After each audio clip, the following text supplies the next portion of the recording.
She was pregnant, bonded, and devoted, and they threw her out like she was nothing. One night, one accusation, one queen's word against an Omega healer who had given everything to the man she loved. No trial, no defense, just the cold beyond the kingdom's walls, and a child growing inside her who would never know his father's name.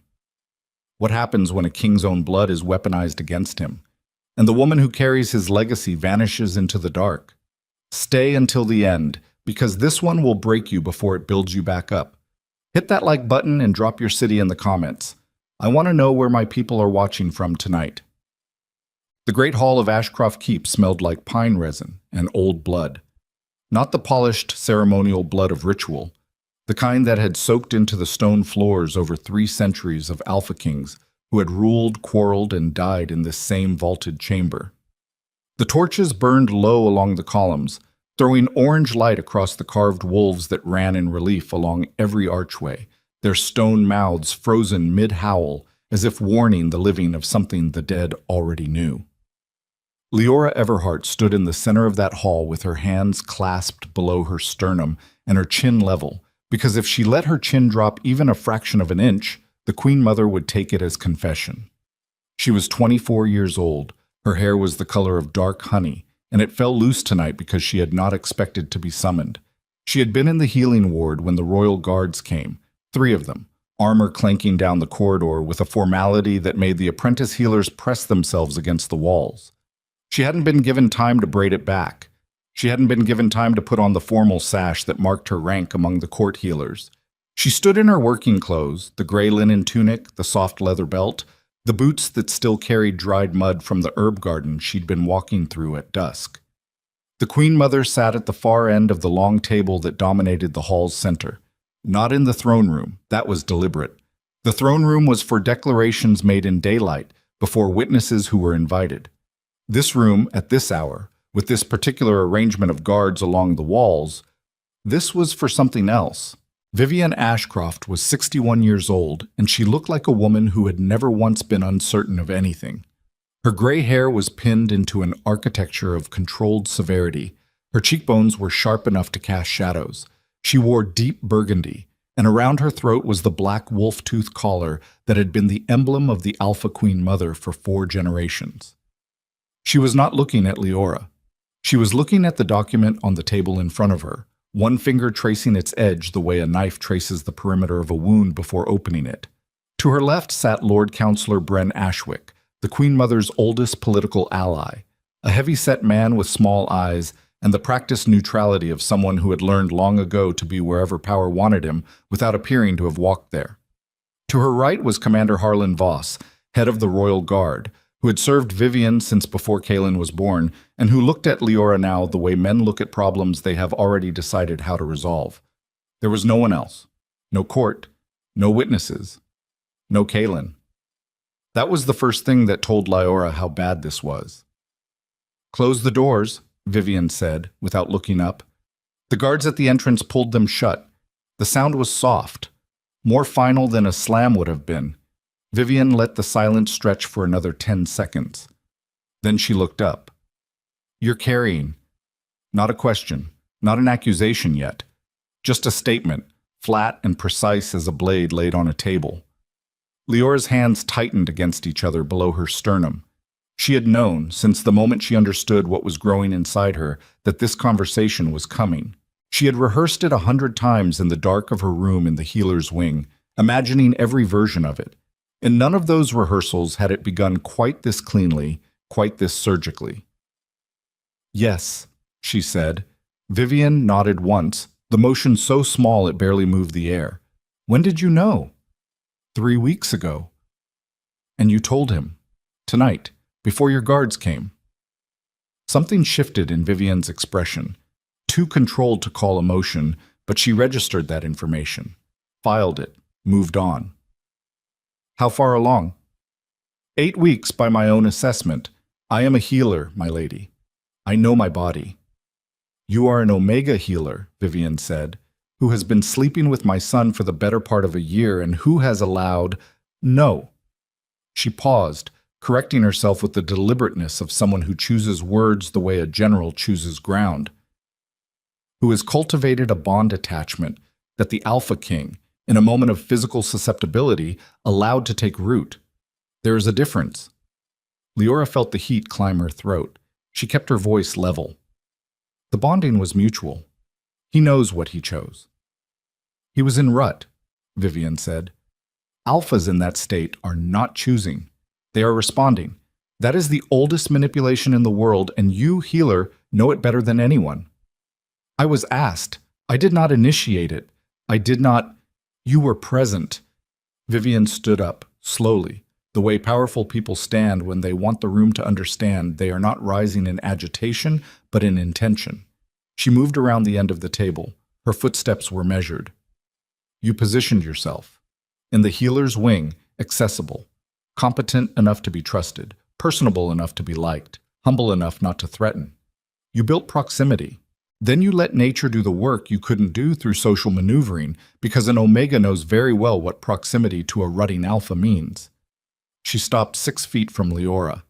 And now you are carrying, and you have told him tonight, Chad, conveniently before I had a chance to speak with him about what is going to happen. And you are standing in my hall expecting what? Exactly. Congratulations? Leora held her gaze. I'm standing in your hall because your guards brought me here. I expected nothing from this room. Good, Vivian said. Then you won't be disappointed. She turned and walked back to the table, picking up the document. She held it out toward Leora, not offering it, just displaying it. This is a signed account from 2 members of the Healing Ward's senior staff. They document 3 separate instances over the past 6 months in which you altered the Alpha King's nightly tonic, the standard hormone-regulating compound prescribed to manage rut cycles in ruling alphas. The alterations were subtle, within the margin that might pass for measurement variance. She set the document back down. Unless you knew what you were looking for. The floor felt like it had shifted an inch beneath Leora's feet. That's a fabrication, she said. It is a signed legal document. It is a lie. I have never altered that compound. I compound it myself, the same formula, every week. You can check the supply records against the output. The measurements are logged, every ingredient accounted for. Supply records can reflect what was logged, Lord Ashwick said mildly, speaking for the first time. Not what was administered. Then check the residual in the Alpha King's blood work. If the compound was altered over 6 months, there would be trace metabolic evidence. You cannot change hormone-regulating compounds and leave no signature in the blood. I would stake my certification on, there will be no blood work, Commander Voss said. He was not apologetic about it. He said it the way a man announces the weather. Leora stood very still. She was intelligent. She had always been intelligent. That was the thing that had gotten her the healer's certification at 19, gotten her assigned to the royal court at 22, gotten her into proximity with a king who had needed someone who would look at him like a person rather than a crown. And that intelligence now laid out for her, in the span of about 4 heartbeats, exactly what this room was and what it intended. There was no defense available to her. The document existed. The blood work would not be requested. The 2 witnesses were already bought. The absence of Kalen from this room was not oversight. It was architecture. He will not agree to this, she said. He will not be given the opportunity to disagree, Vivian said simply. My son is a good alpha. He is also, in matters of personal attachment, precisely as susceptible as his father was, which is to say catastrophically so. His father nearly bankrupted a trading alliance over a dancing girl from the southern provinces. The capacity for ruinous sentimentality runs in this bloodline, and it is the only thing in it I have spent 40 years managing. She came back around the table, not circling, moving with clear direction, stopping in front of Leora with a proximity that was deliberate. He told you tonight. That means he is, right now, in his chambers, almost certainly already planning how to present this to the council. He will not sleep. He will be awake and scheming about how to make this work. Something that almost resembled admiration moved through her expression, so quickly it might not have been there at all. He loves you, I believe that. It is entirely irrelevant. It is not irrelevant to him. He is a king. What is relevant to him is the stability of this kingdom, the political alliances that depend on a sanctioned royal bonding with a recognized noble bloodline, and the perception of the Alpha Crown as something that cannot be swayed by... She paused, choosing the word with precise contempt. Instinct. I carry his child, Leora said. The words came out quieter than she intended. Not weak, stripped of everything that wasn't just the essential, incontestable fact of the thing. Whatever I am, whatever case you're building against me in this room, there is a child. That doesn't disappear. No, Vivian agreed. It doesn't.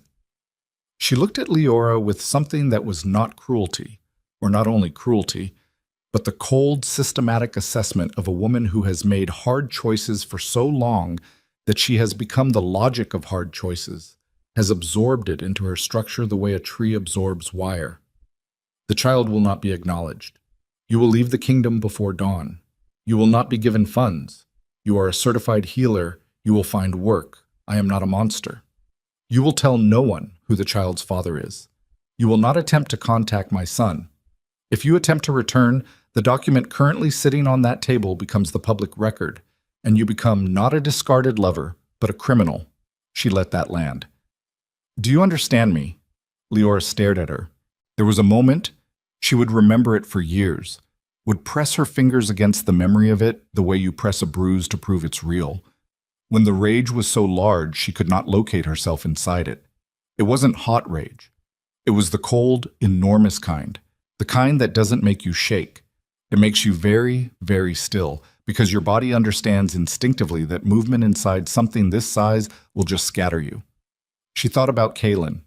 His hands, big, scarred on the left from a training accident at 17, with a callus along the thumb from the writing he did more than a king was supposed to do.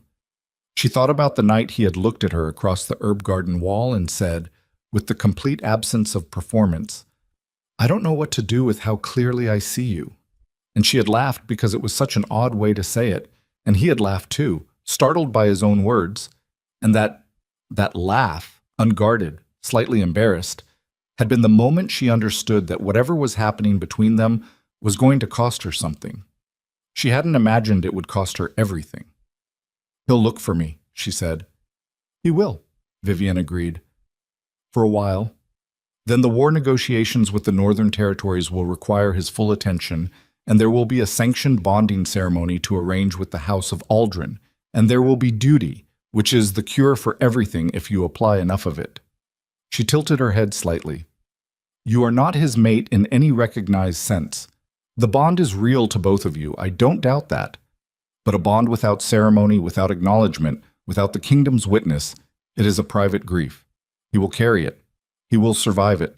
Men like my son are built to survive things that should kill them. And if he doesn't?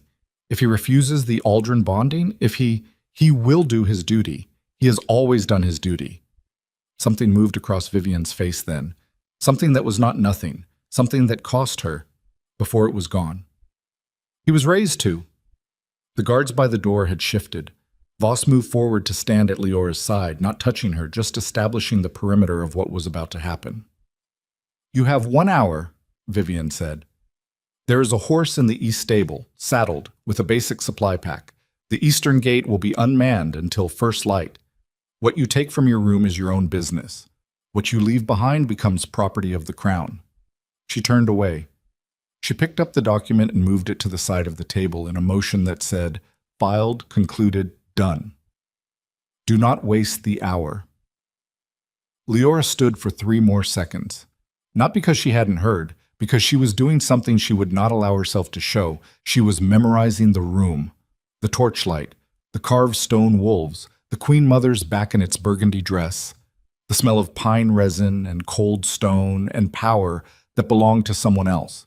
She would want to remember exactly what this looked like, what the architecture of her humiliation was built from. Then she turned and walked out. The healer's wing was empty at this hour. The apprentices slept in the back dormitory. She could hear the slow breath of the place as she moved through it, the familiar smell of dried herbs and medicinal oil pressing against her from every wall. She had spent 2 years in this wing. She knew where every candle was, every supply cabinet, every loose floorboard. She could have walked it blind. She didn't light a lamp. She moved in the dark, her hands finding what they needed without thought. The go bag she'd kept packed out of a healer's habit for field emergencies. Clean bandaging, wound sealer, the concentrated medicinal compounds that wouldn't spoil on long journeys, the small bone-handled knife she'd carried since her apprenticeship in the lowland towns. She added her certification documents, folded flat, waterproofed in waxed cloth, and the worn leather journal she kept her compound formulas in, because that knowledge was hers, bone deep and irreplaceable, and she would not leave it for the crown. She stood at her small desk for a moment. On it was a river stone Kaelin had pressed into her hand 3 months ago on a walk along the kingdom's eastern creek, for no reason except that it had an unusual shape, almost perfectly flat on one side, a natural edge worn smooth by years of water. He had said nothing when he gave it to her, just pressed it into her palm and kept walking, and she had understood that this was how he expressed things that didn't yet have the words. She picked it up, put it in her breast pocket. Then she left the healer's wing without looking back at it. The east stable held 8 horses. The one saddled for her was a gray mare, compact and strong-legged, a working horse rather than a noble one. The pack tied behind the saddle was modest but not cruel: bread, dried meat, a bladder of water, a wool blanket, flint. Vivienne had said she was not a monster, and in the pragmatic accounting ledger way she had meant it, it was almost true. She had given Leora the minimum required to survive. Leora checked the pack quickly, her healer's eyes cataloging and adjusting, adding from her own bag the things that would matter most if she encountered illness, infection, cold. She checked the mare's hooves, her gait, the tension of her cinch. The mare stood patient under the examination, which was something. She was 7 minutes out from the east gate when she heard the running footsteps behind her. She pulled the mare up and turned, hand already on the knife at her hip. It was Marin. One of the junior healers, 17 years old, round-faced and freckled, gasping from a dead sprint through the east courtyard with her nightclothes still on and her feet bare on the cold stone. "I saw the guards go to your room," Marin said, between breaths. "I woke up. I saw your bag was gone. She stopped, reading Leora's face in the moonlight, and what she saw there seemed to answer everything. Her own face crumpled briefly. She controlled it with the particular discipline of the very young who have decided not to cry in front of someone they respect. "They're making you go." "Yes." "The king he doesn't know yet." Leora swung down from the saddle because she would not have this conversation on horseback. She gripped Marin's shoulder. "Listen to me. You're going to go back inside and you're going to tell no one you saw me. Not tonight, not in the morning, not ever. Do you understand that?" "I should tell someone. I should go to—" "Marin." She waited until the girl's eyes focused. "The people who made this decision have the power to make it stick. Any noise you make right now just brings those people's attention onto you, and you are 17 years old, and I need you to not be someone they look at. Understand?" The girl's jaw worked. "It's not right." "No," Leora agreed. "It isn't." Marin's eyes dropped to Leora's midsection, a healer's eyes, trained to notice, and then shot back up. What she saw there she clearly hadn't known until this moment. She pressed a hand over her mouth. "Go back inside," Leora said quietly. "Become a great healer. Don't let them make you small." She mounted back up before Marin could answer and pressed the mare into a walk, then a trot. Then, when the east gate's unmanned arch loomed ahead, torchless and unguarded exactly as Vivienne had promised, a canter that broke into a full run as the darkness of the open road swallowed the lights of the keep behind her. She didn't cry until the kingdom's wall was 4 miles behind her. Not because she was saving it, not because she was too strong for it, because her body simply hadn't found the opening yet. It was locked around something too dense to process while she was still in motion, still making decisions, still placing herself one step ahead of annihilation. Then the road crested a low hill, and the keep disappeared entirely behind the tree line, and it hit her the way cold water hits you when you go under unexpectedly, the total submersion of it.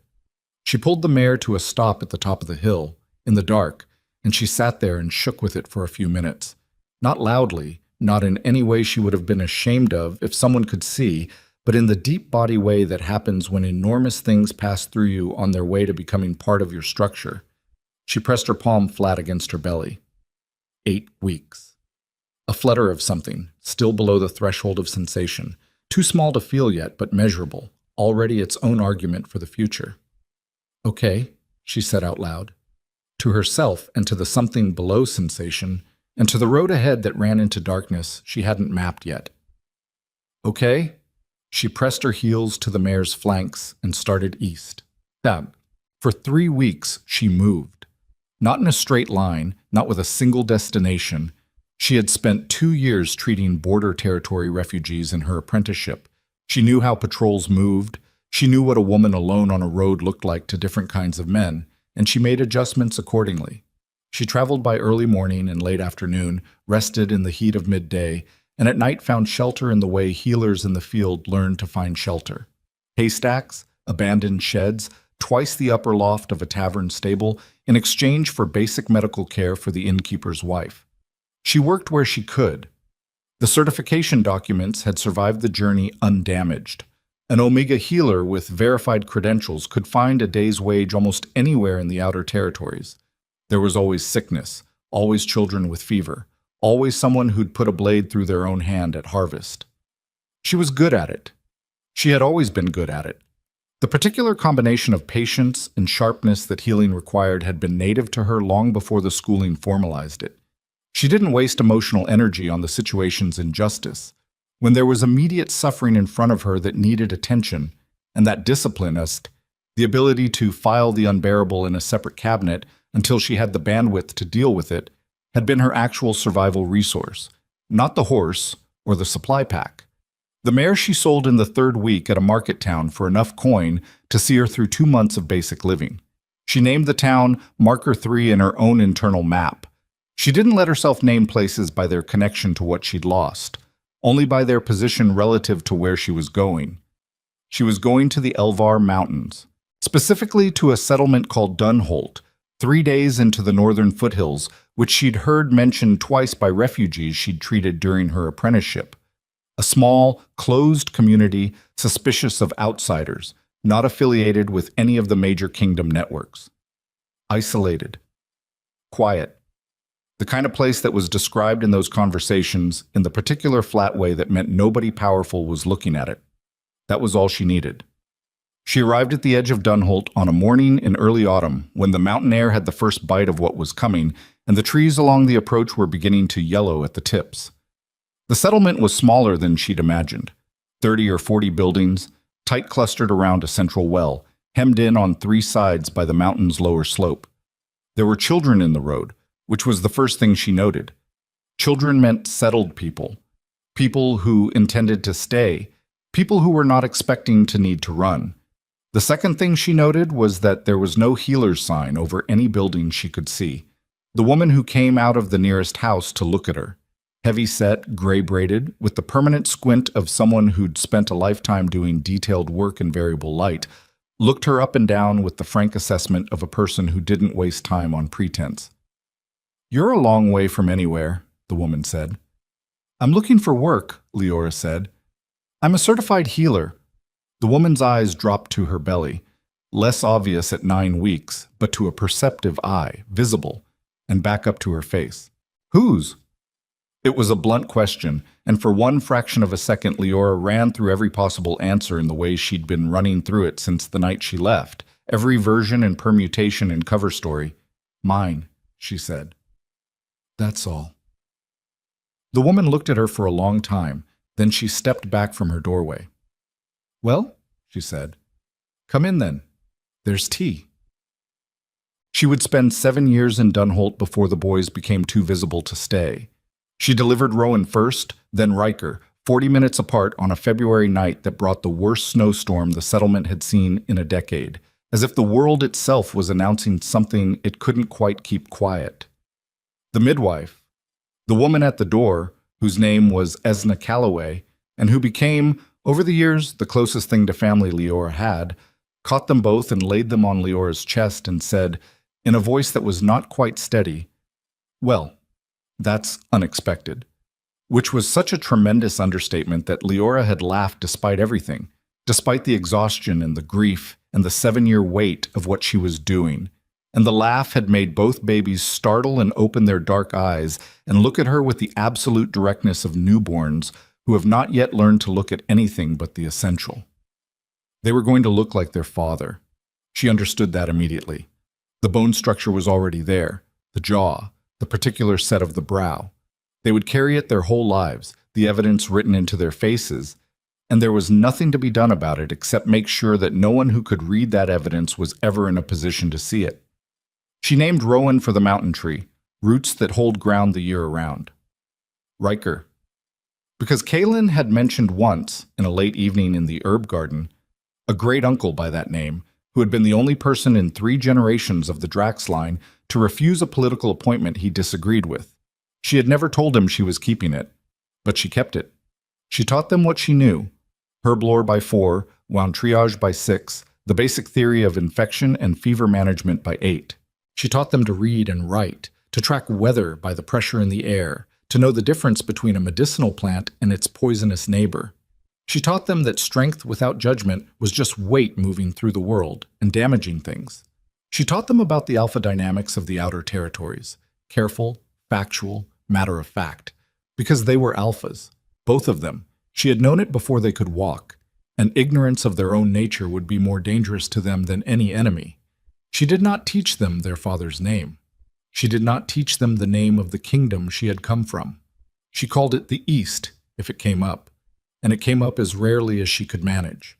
What she could not control was what they were becoming. By 7, they were running faster than children 3 years their senior. By 9, they were settling disputes in the settlement's younger population with a quiet authority that the adults noticed with discomfort, not because the boys were cruel, but because they weren't. Because the natural social gravity they exerted over other children had none of the typical cruelty of dominance hierarchies.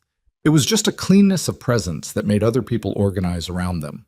By 11, they had both outpaced Leora in the physical feats she'd set for them, not dramatically, not showing off, just steadily and without apparent effort exceeding whatever threshold she marked. She knew what she was looking at. She had spent a year and a half treating the Alpha King. She knew exactly what this was. At the end of their 11th year, a merchant from the Eastern Territories came through Dunholt on his route and stayed for 2 days while Leora treated a wound on his hand that had begun to turn. He was garrulous, the way people with too much road time behind them often were, and he talked freely over the meals Esna fed him, about the kingdoms he moved through and the news he carried. "That Alpha King over east is still at it," he said, on the second night without particular relevance to anything, just filling silence. 7 years now looking for somebody. Not official-like, no proclamation. But the border checkpoint guards talk, and there's word he's got people in every territory doing quiet inquiries about a woman who went missing. He sopped bread through his broth. Omega healer is what they say. Vanished. Must have done something bad, you'd think, all the fuss. But the guards say no. The way the inquiries come through, they don't feel like punishment inquiries. Feel more like looking for someone you lost. He shrugged with the worldliness of a man who has carried enough stories to stop being surprised by any of them. Kingdoms. You'd think they'd have bigger problems. Leora had been sitting across the table with her hands wrapped around her cup. She held her face entirely still. Esna, across from her, was looking at her soup. "Strange thing, that," Leora said. "More broth?" The tournament came to them. That was the irony of it.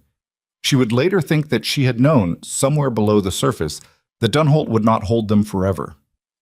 The mountain settlement was a good place, a quiet place, but the boys at 12 were already drawing comments from travelers. Their size, their composure under pressure, the way they moved when the settlement's outer perimeter came under threat from the bandit activity that had increased in the past year. 3 separate incidents in which Rowan and Riker had responded to threat situations with a precision and controlled aggression that had left full-grown adult attackers on the ground without either boy breathing particularly hard. The settlement leader, a careful man named Austin, had come to her after the 3rd incident and sat across her small table in the healer's cottage and said, very quietly, "Leora, I need to ask you something, and I need you to hear it as coming from someone who respects you, not from someone who's afraid." She had looked at him and known what was coming. "What are those boys?" he'd said. She'd said, "My sons." He'd said, "I know that, I mean the other thing. She'd told him enough, not the name, not the kingdom, but the designation, the bloodline category, the general shape of what they were. Austin had sat with it for a long moment. The Drexel tournament is coming through the territory in spring, he'd said finally. Regional qualifier. The kind of thing that draws scouts from all three major kingdoms. You understand what I'm saying? She'd understood. She had spent the winter making plans, calibrating exactly how much longer they could stay, what route east would take them through the least scrutinized territory, what settlement in the Central Mountains might give them another few years of quiet. She had been so focused on the when and the where of leaving that she had, for the first and only time in 7 years, made a mistake about the now. The tournament scouts had come early. 2 months early, sweeping the outer territories in advance of the main event, looking for exceptional young competitors whose entry fees could be waived in exchange for the spectacle they brought. They moved through Dunholt on an unremarkable Tuesday morning in early February, while Leora was 3 hours away in the next valley, answering an emergency call from a berthing that had gone complex. And Esna was at the market, and the boys were at the settlement's sparring ground doing exactly what 12-year-old alphas, with nobody to redirect them, would do on a clear winter morning with nothing to stop them. She came back to find the scouts' horses still tied at the settlement's post. She came back to find a crowd of Dunholt residents watching her sons move through a demonstration that had apparently started as the scouts' casual assessment and escalated very quickly into something that had stopped all other activity in a 50-yard radius. She came back to find one scout, a lean, dark-eyed man in the livery of a kingdom she recognized with a cold shock that started in her sternum and went straight down through her, scribbling fast in a record book while watching Riker put 3 adult sparring volunteers on the ground in as many minutes. She came back to find the other scout standing still with his record book closed, looking at Rowan and then at Riker and then at Rowan again, with an expression on his face that was not the sharp appraisal of a talent scout. It was the expression of someone doing math. Her sons saw her coming. Rowan met her eyes across the crowd, and the particular quality of his stillness in that moment, too calibrated, too aware, told her he understood what was happening, that he had been watching the scout with the closed record book and tracking the same equation. The scout with the closed record book turned his head when the crowd shifted. He looked at Leora. He was not writing in his book. He was looking at her with an expression she could not immediately decode, not hostile, not curious in the ordinary sense. More like a man who has, after a very long search, found something in an unexpected place and is now calculating what happens next. He had the silver thread collar rank insignia of the Alpha King's Personal Intelligence Corps. "Ma'am," he said. His voice was careful, unhurried. "Forgive the intrusion. My name is Aldrich. I'm not here about the tournament." The crowd around them had gone quiet. Leora stood very still, her bag still over her shoulder, mud from the valley still on her boots, with her 2 sons watching her from the sparring ground, and the cold mountain air pressing against every surface of the scene. "Then what are you here about?" she said. The man reached into his coat and removed a folded piece of paper. He held it out. She did not take it immediately. She looked at him. "I've been in the outer territories for 3 years, he said, quietly enough that it didn't carry past the 2 of them. Longer than any other assignment in 15 years of service. My king has been very patient and very specific about what he's looking for." His eyes moved briefly to Rowan and Riker, came back to her. "He will want to know." The paper was still extended toward her. She reached out and took it, unfolded it. In Kalen's own handwriting, she knew it, would have known it anywhere, the particular forward lean of it, the way he bore down hard on the first letter of each sentence. 7 words. "Please, whatever happened, just let me know you're safe." Leora stood in the cold mountain morning with the paper in her hands and her sons behind her, and 7 years of careful, costly survival pressing against the inside of her chest, and she understood, with the specific clarity of someone who has survived by being several steps ahead of disaster, that the distance she had built was about to collapse. Not because this man had found her, because she looked at her sons' faces as they watched her read, and she saw in Rowan's dark eyes, Kalen's eyes, she had never been able to escape that fact. Not fear, not confusion, but the quiet, assessing patience of a boy who has been waiting for a long time for the question he was not supposed to ask to finally be permitted to exist. And she understood that she had been protecting them from a truth that was now old enough to protect itself. The intelligence officer waited. The crowd waited. The mountain was indifferent. From somewhere behind her, Riker said very quietly, "Mom." Just that. Just her name title. But in the tone of someone who is 12 years old and brilliant and has spent a year silently noticing things he was not asked to notice, and has just watched his mother's face change in a way that confirmed something. She folded the paper, held it. "Tell me," she said to the officer, "exactly who else knows you found us?" The paper didn't shake in her hands. That was the first thing Aldrich noticed about her, that she held a message from the man she'd been running from for 7 years, and her hands were perfectly, deliberately still. Not the stillness of someone who has gone numb. The stillness of someone who has trained herself out of visible reaction the way a soldier trains out of flinching at loud sounds. Survival reflex, worn so deep it looked like character. "Tell me," she said again, "exactly who else knows you found us?" Aldrich had done this long enough to recognize when a question was load-bearing. "My route reports go to one contact, not to the palace directly. That's the protocol I requested for this particular assignment." "Why?" "Because the king asked me to find you without creating a record that could be used against you." He held her gaze. He thought about that. Leora looked at him for a long moment. The crowd of Dunholt residents had the particular quality of collective held breath, present, watchful, not quite willing to step in or step away. Esna had appeared at the edge of the group at some point. Leora didn't look at her. She was processing the intelligence officer's face with the focused attention of someone who has learned to read strangers fast and accurately because her life has sometimes depended on it. "How long do I have," she said, "before your contact expects a report?" 4 days. "And if no report comes?" "Then he assumes I'm dead in a ditch somewhere and files accordingly. I've gone dark before, it's not unusual." A pause. "It buys you nothing permanent. He'd send someone else eventually." "But it buys me 4 days." "Yes." Plus Riker had come to stand beside her at some point during this exchange, close enough that his shoulder was against her arm.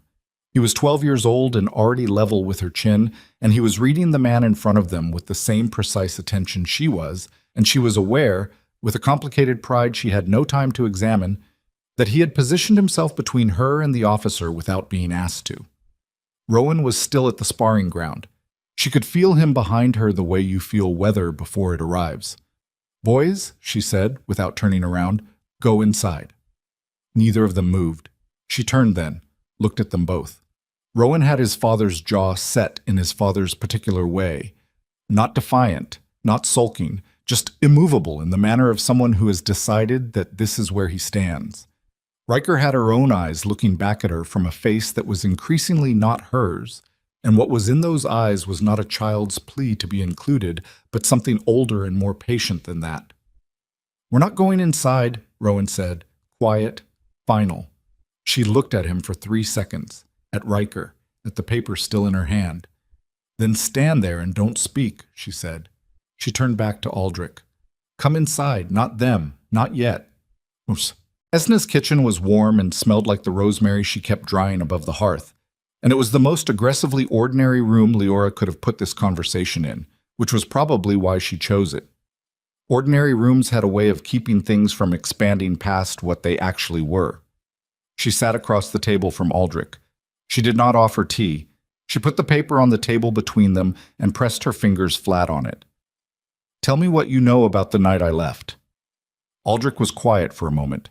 He had the measured quality of a man who understood that the way he delivered information was going to determine what happened next. "The official record says you were dismissed for professional misconduct. Compound alteration. The document was signed by 2 senior healers. And the unofficial record doesn't exist, which is itself information." He laced his fingers on the table. "When I took this assignment 3 years ago, the king told me that the official record was wrong. He didn't tell me all of it. He told me enough. That you left under circumstances that were not your choice, that you were carrying his child when you left, and that he had spent 2 years inside the official process trying to unravel what happened before he accepted that the official process was not going to give him anything and started working outside it. He paused. He knows his mother was involved. He can't prove it in any way that would hold before the council. The rosemary smell was very strong. Leora breathed through it. He knows about the child, she said. He knew you were carrying when you left. He didn't know. Aldrich's eyes moved briefly toward the door, back. He doesn't know what he doesn't know. Leora sat with that. The weight of it was not new. She had been sitting with the weight of what Kaelin didn't know for 7 years, had made her peace with it in the particular grim way you make peace with things you cannot change, by simply not looking directly at them. But the weight had a different character now that there was a man across from her who was going to go back and tell him. What does he want? She said. Not what the letter says. What does he actually want? He wants to find you. He wants to... Aldrich stopped, reconsidered the word he'd been about to use. He wants to understand what happened and correct it. Correct it. She let that sit in the air for a moment. He's an alpha king with a political bonding arrangement already in place, no acknowledged heir, and a mother who runs the council's inner circle. He wants to correct it. Yes. Does he understand what correct it looks like from where I'm standing? Aldrich was quiet. It looks like this, Leora said. Her voice stayed level, not because the leveling was easy, but because she had made it automatic years ago. It looks like 2 boys who have spent their whole lives learning to be invisible, suddenly becoming visible. It looks like a queen mother who has already proven she will do anything to protect her political position, deciding what to do about the fact that her son has heirs she tried to erase. It looks like me walking back into a kingdom that exiled me on a fabricated charge and hoping that this time the institutional machinery decides to run in my favor.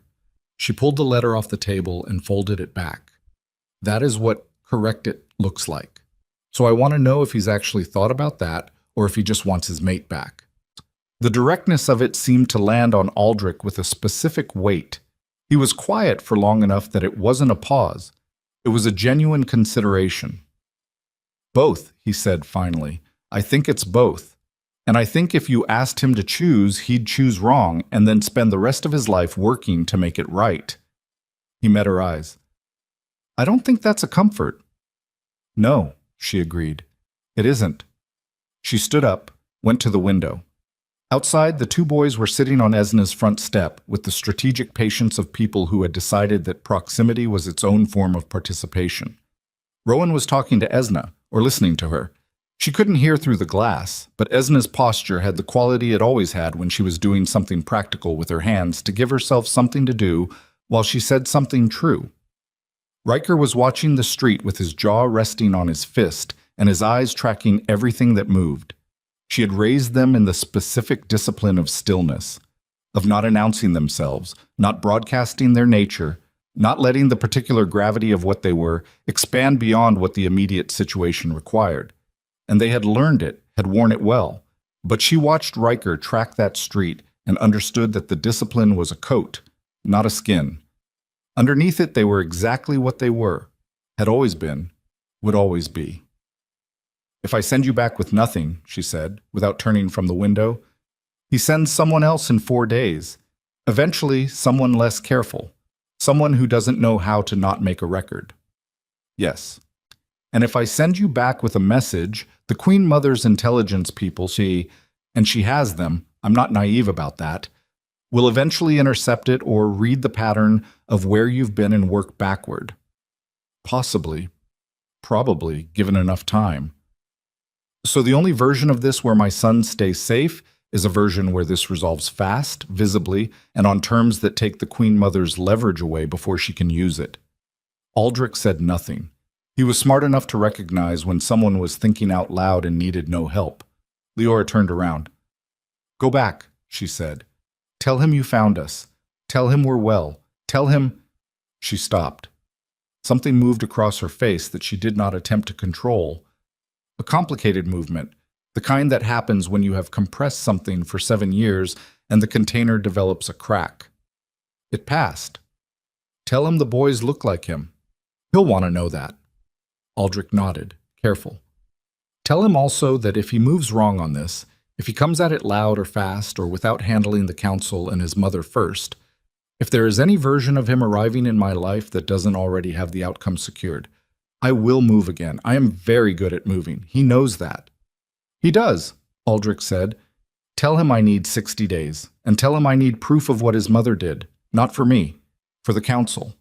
The kind of proof that makes the fabricated document undefendable in front of institutional witnesses, because that is the only version of this that doesn't end with my sons in the middle of a succession crisis they didn't ask for. She held the officer's gaze. Can you get me 60 days? I can try. Then go try. He left before noon. She watched the horse until it cleared the settlement's eastern approach and disappeared around the mountain's lower shoulder, and then she stood in the cold for another minute with her arms crossed over her chest and her breath making small clouds in the air. Esna came to stand beside her, said nothing. I need to know if you're safe if we leave, Lior said. The boys put 3 bandits down last fall without breaking anything important, Esna said. I think Dunholt's going to manage without you. A pause. He came back. The other one you were thinking about. Leora didn't ask how she knew. Esna had always known. Had known from the 3rd week, probably from before that, the particular way that people who have lived long and watched closely just know things about people they've chosen to be loyal to. Not yet, Leora said. 60 days. And then? She didn't answer immediately. The mountain sat above them, indifferent and permanent, the way it had sat above them for 7 years while she built something small and real in its shadow. Then we see, she said, Wotik. The boys came to her that night. She had expected this, had been preparing for it since she sat across from Aldrich, had run through various versions of the conversation with the particular exhausted precision of a woman who has been preparing her children for a truth she hoped to defer indefinitely and now cannot. She was at the table with her journal when they came in, the both of them together, Riker slightly ahead in the way he always was, his threshold for waiting marginally lower than his brother's, which was itself useful information about their different natures. She put her pen down, did not make the mistake of beginning with something small. Sit down. They sat across from her. Both of them looked at her with a quality of attention that still struck her, after 12 years, as something she hadn't fully prepared for. They were not anxious. They were intent. There was a difference. The man this morning was looking for me, she said. He works for a king, an alpha king in the Eastern Territories. The silence from across the table had the particular texture of people who are not surprised by this, but are waiting to understand exactly how much. That king, she said, is your father. Riker's jaw tightened. Barely. The only tell. Rowan looked at her for a long moment and then looked at his hands on the table. His father's hands, already, at 12. The breadth of the palm, the particular way the fingers lay.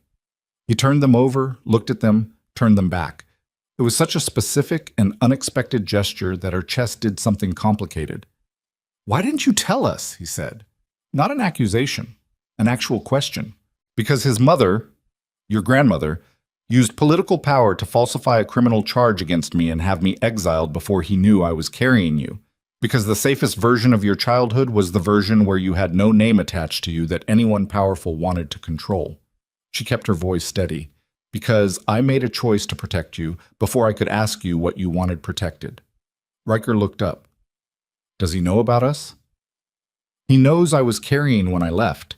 He doesn't know it was twins. He doesn't know what you are. She held his gaze. He will now. Another silence. This one had more texture, processing, calibrating, the specific kind of thinking that happens when an enormous thing arrives and you need to find the shape of it before you can decide how to hold it. Is he good? Rowan said. The question was so direct and so precisely the right question that she had to take a second before answering. He is, she said. He was. She thought about the calloused hands, the uncommon laugh, the river stone pressed into her palm with no explanation. I believe he still is. But good men make wrong choices when they're inside institutions that make wrong choices easier than right ones. That's not an excuse. It's something you're going to need to understand about power. She's still there, Riker said. Not a question. The grandmother. Yes. He was quiet for a moment. In that quiet, she could see him working through it, not the emotional weight of it that would come later, at its own pace, in whatever form it chose. He was working through the tactical shape. He had always been more immediately strategic than his brother, whose processing went inward and came out as decisions rather than questions. What's the plan? Riker said. She looked at him. At Rowan, who had looked back up from his hands. 60 days, she said. We prepare. And then we stop hiding. The fire in the hearth had burned down to coals. Outside the mountain was its permanent self, cold and indifferent, unchanged by the conversation that had just shifted everything inside this one small building. Rowan said very quietly, "Okay." And then, before either of them could say anything else, the settlement's perimeter bell rang. 2 short, 1 long, the pattern Austin used for unexpected armed arrivals. Leora was on her feet before the 3rd ring finished. Her hand went to the knife on her belt by reflex, a motion so practiced it had no thought behind it. She looked at her sons. They were already standing. "How many people," Rowan said, "know where we are?" She had a terrible, cold understanding in that exact moment. Not fear, not quite, but the bodily certainty of someone who has spent 7 years calculating odds and has just understood that the odds changed the moment she let an intelligence officer leave this settlement with her location confirmed. 4 days, he had said, before his contact expected a report, but that had assumed his contact was waiting. "Get your coats," she said. "Both of you."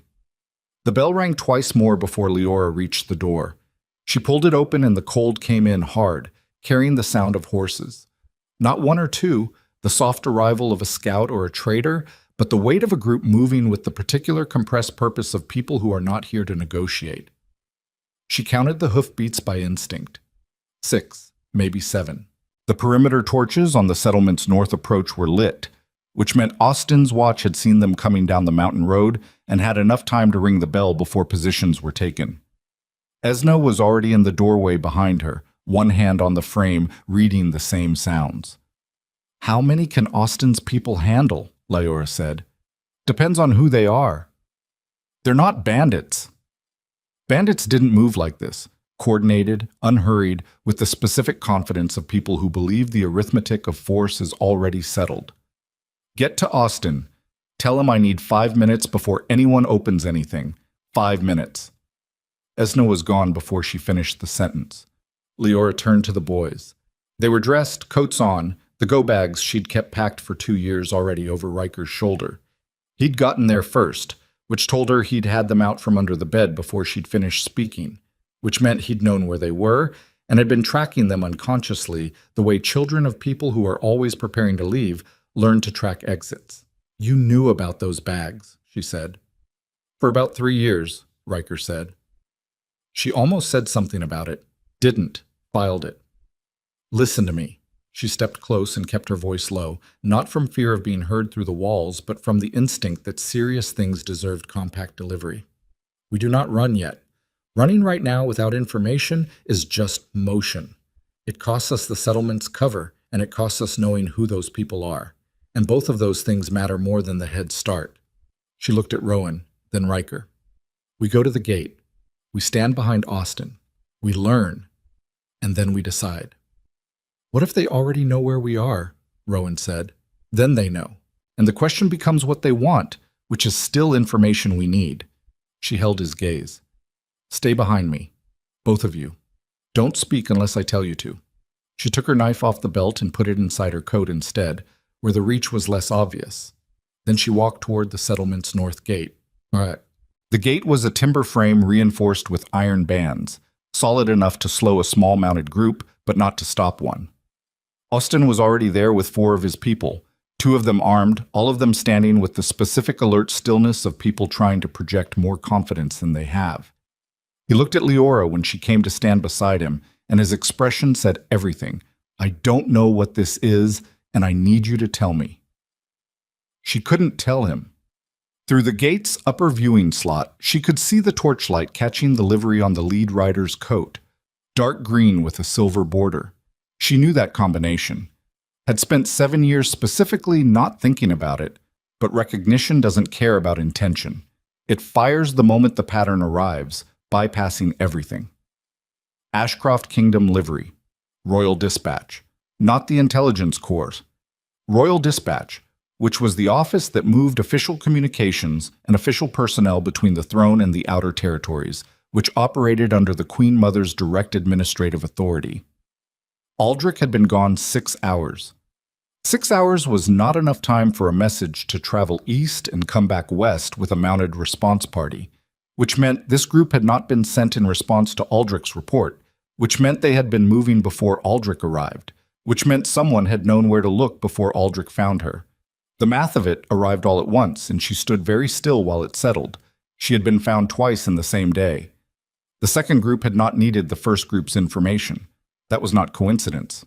That was either surveillance she hadn't detected or a source inside Dunholt, or the third option, the one that made the least comfortable sense, Aldrich himself had not been operating as cleanly as he'd presented. The lead rider called out from the other side of the gate, "We carry a summons under Royal Dispatch Authority. Open in the name of the Crown." Austin looked at Leora. "Open it," she said. He blinked. "Leora, open it. I need to see what this actually is." The gate swung inward. The riders came through at a walk, which was slightly better than a canter. It meant they weren't expecting resistance, or they weren't worried about it, which were two different things, but either way, they weren't coming in at a run, and that was something. 7 riders. The lead was a man she didn't recognize, 40, close-cropped, with the particular flat expression of someone career military who has long since stopped feeling the texture of the orders he carries. He looked past Austin, past the armed residents, past the General Assembly of Dunholt residents who had gathered at a cautious distance, and he found Leora with the efficiency of someone who had been given a description and is simply confirming it against the reality. "Leora Everhart," he said. Not a question. "Yes." He reached into his saddlebag and withdrew a sealed document. The seal was the black wolf signet of the Ashcroft crown. He held it out toward her with the practiced neutrality of a man who delivers things and does not discuss their contents. She took it, broke the seal, read it. It was short. Official documents that were doing serious damage rarely needed to be long. By order of the Crown Regency Authority, exercised under the Provisional Governance Clause invoked during the incapacitation of the Alpha King Kaelin Drax, all matters of succession, royal acknowledgement, and bloodline verification are hereby suspended pending investigation. Any individual claiming or carrying potential claim to the Drax bloodline is required to present before the Crown Regency Authority within 30 days. Failure to present constitutes willful obstruction and will be treated accordingly. Incapacitation of the Alpha King. She read it twice. The words did not change.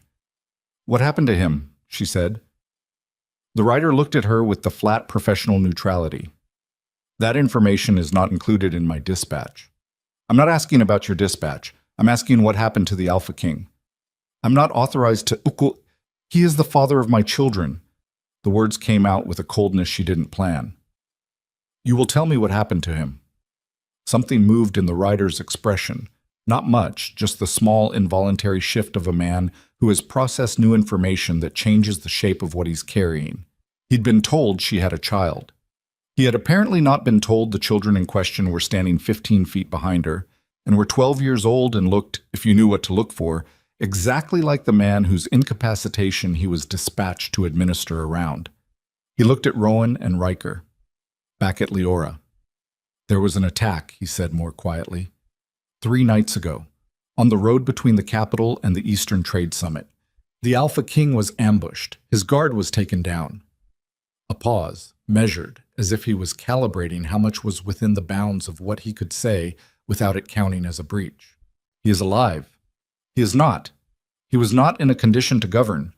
The Regency Clause was invoked within 24 hours. 3 nights ago. Aldrich had arrived this morning. The document in her hand had been prepared before Aldrich left the territory. The Crown Regency Authority had been activated before anyone could have known whether Aldrich would find her at all. The Queen Mother had not sent Aldrich to find her. Vivian had known Aldrich was looking, had let him look, had let him run his 3-year quiet search, had waited until the moment the search succeeded, until there was confirmation that Leora was located and the location was recorded. And then she had moved, not in response but in parallel, activating a contingency that had clearly been prepared long in advance of this particular morning. Kaelin's attack had not been an accident of timing. It was the mechanism. Remove the king, invoke the regency, take administrative control of every succession-related proceeding before a located Omega healer and her alpha children could be brought to court under the king's protection. The cold that moved through her then was not fear. Fear had a quality of uncertainty to it, a desperate edge. This was something else. The particular bone-deep recognition of someone who has just understood not just what happened, but how long it was planned, and by whom, and with what depth of patience. Vivian had spent 7 years waiting for Kaelin to get close enough to finding her that the finding could be weaponized, and then she had moved. She had used Kaelin's love as the mechanism of his own destruction. Leora stood in the cold mountain morning with that understanding settling through her, and she did not let any of it reach her face. "I see," she said. She folded the document, held it. Behind her she could feel the boys, not their movement, they were still and silent as she'd asked, but their presence, that particular alpha weight that was theirs even at 12, pressing against the air around them. She had spent their whole lives teaching them that the most dangerous thing they could broadcast was their nature. They had learned it, but nature was not entirely suppressible, not under sufficient pressure, and the pressure in this moment was sufficient. "The 30-day window," she said to the writer, "it runs from today. From the date of issuance, which was 3 days ago. 27 days then, not 30. And the travel time from the mountain territory to the capital was 12 days by road in good weather, which the coming season was not going to provide." "I understand," she said. "Thank you for the delivery." The writer looked at her for a moment with something that was not quite unease but was adjacent to it, the particular discomfort of a career functionary who has just realized that the errand he thought was administrative is standing in front of him in the form of a woman with 2 large sons and an expression that is entirely too controlled for the circumstances. He wheeled his horse. The riders went back through the gate. Austin shut it behind them. The silence in the settlement had the quality of held breath. Esna appeared at Leora's elbow, read her face. "Tell me." "Kaelin was attacked 3 nights ago. She has the regency." Leora's voice was flat and careful, the way voices go when the container is doing serious work. "She's been preparing this since before Aldrich found us, probably since she had confirmation he was getting close." Esna was quiet for a moment. "What does the document say?" "That we have to present before the Regency Authority in 27 days, or I'm in obstruction of a royal proceeding." She looked at the document in her hands. "She has inverted everything. I was the exile who could be ignored as long as I stayed invisible. The moment I became findable, she flipped it. Now I'm a potential succession claim that she controls the adjudication of in a proceeding she runs, with the king incapacitated and unable to intervene." She paused. She built this entire architecture around the assumption that Kaelin would eventually find us. She waited, and when the moment came, she collapsed it in 24 hours. Rowan had come to stand beside her. He looked at the document and then at her, and his voice when he spoke was low and older than it had any right to be. "She tried to destroy you when you had nothing. Now she's trying to control us because we're something." "Yes," Leora said. "So she wins if we run and she wins if we go in. She wins if we go in without protection. If we walk into that proceeding without someone on that council who can challenge the regency claim and without proof of what she did 7 years ago, she controls the outcome." She folded the document and pressed it into her coat. "But we have 27 days, and she's made one mistake." "What mistake?" Riker said.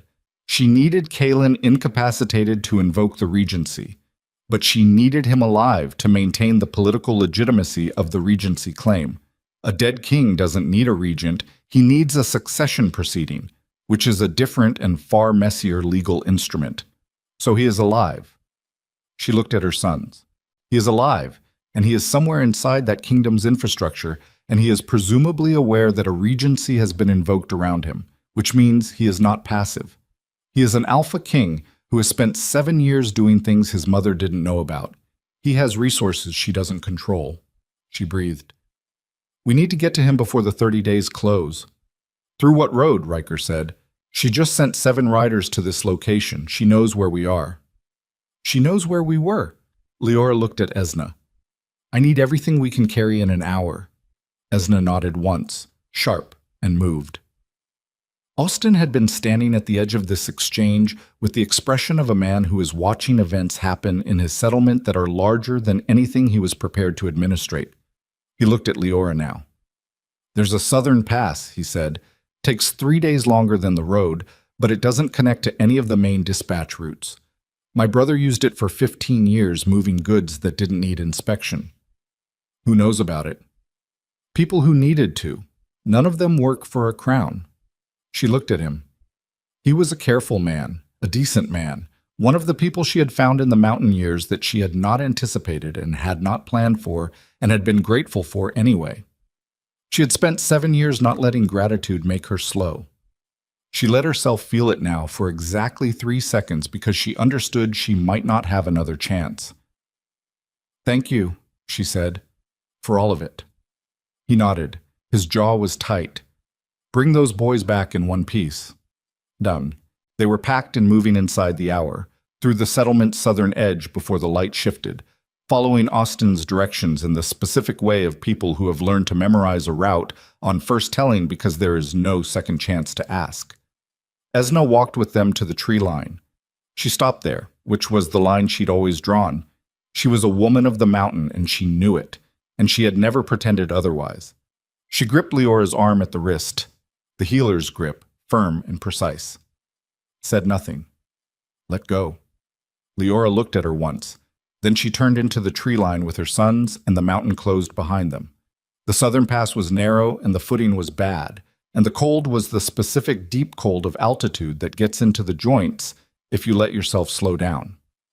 She did not let them slow down. She pushed the pace until Riker's breathing was audible, and then she pushed it a fraction further because the distance between them and anyone following needed to be real, not just felt. Rowan moved beside her in silence for the first mile. Then, Aldrich. Yes, she said. He didn't tell her. No, she already knew. She was watching his route. She kept walking. He may not know he was used, or he may, I don't know yet. Does it matter?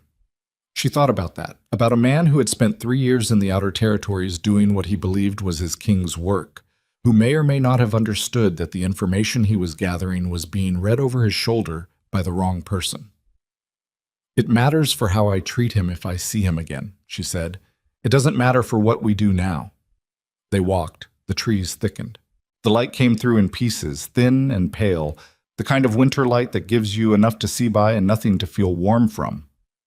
Halfway through the second hour, Riker said, without preamble, I want to meet him. She didn't pretend she didn't know who he meant. I know. When this is over. If this goes the way it needs to go, she said, you will. She paused. It may not be what you're expecting. I'm not expecting anything, Riker said. I just want to see where the other half of us comes from. The pass narrowed further above them, the mountain pressing in on both sides. And she kept moving, kept calculating, kept holding the shape of the next 7 steps the way she had always held it. One hard piece of ground at a time, no room for the weight of everything that came after, until the ground in front of her was stable enough to stop on. Behind them, somewhere on the road they weren't taking, Vivian Ashcroft's riders were finding an empty cottage and a settlement that would tell them, truthfully, that the woman they were looking for had already gone. Ahead of them was a kingdom she had been exiled from, a king she had been separated from for 7 years, a regency proceeding designed specifically to swallow her whole, and 27 days to turn all of it before it closed. She had come this far with less. But she had never come this far with her sons beside her, visible, undeniable, carrying their bloodline in their faces like an argument that no fabricated document could answer. That was new. That was the one thing Vivian, for all her patience and all her preparation, had not fully calculated. She had tried to erase what the boys were, and in doing so had simply allowed them to become it without interference, in the specific undiluted form that only comes from being raised entirely outside the thing that was supposed to shape them. The mountain road bent south. Leora took the bend without slowing. The boys followed her into whatever came next, the same way they had always followed her. Without being asked, without hesitation, with the absolute fidelity of people who have understood since before they had words for it, that wherever she was going, that was the right direction. It was the only thing about the situation she trusted completely. For now, it was enough. They came down out of the southern pass on the 19th day.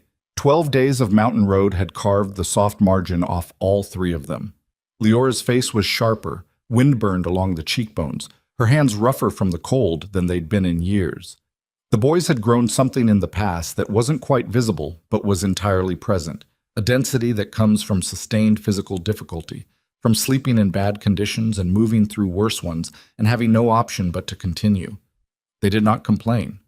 They ate what there was. They kept pace. She had used the 12 days to think. The shape of Vivian's strategy had clarified as she walked, the way problems sometimes clarify when you remove all the noise and leave just the body in motion and the mind turning things over. The Regency authority was the frame. The succession proceeding was the mechanism. The 30-day window was the compression, too short to mount a legal challenge from the outer territories, long enough to look procedurally legitimate. Vivian had not moved against Leora directly because direct movement left evidence. She had instead built a structure that would consume Leora through institutional process, which left no evidence at all, just outcomes.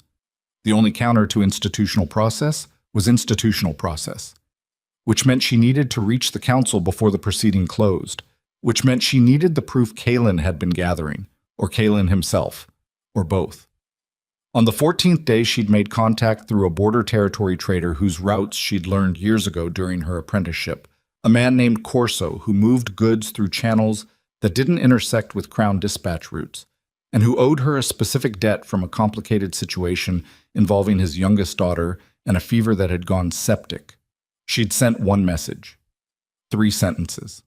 Corso had gotten it to the capital in 4 days, which was faster than she'd allowed herself to hope.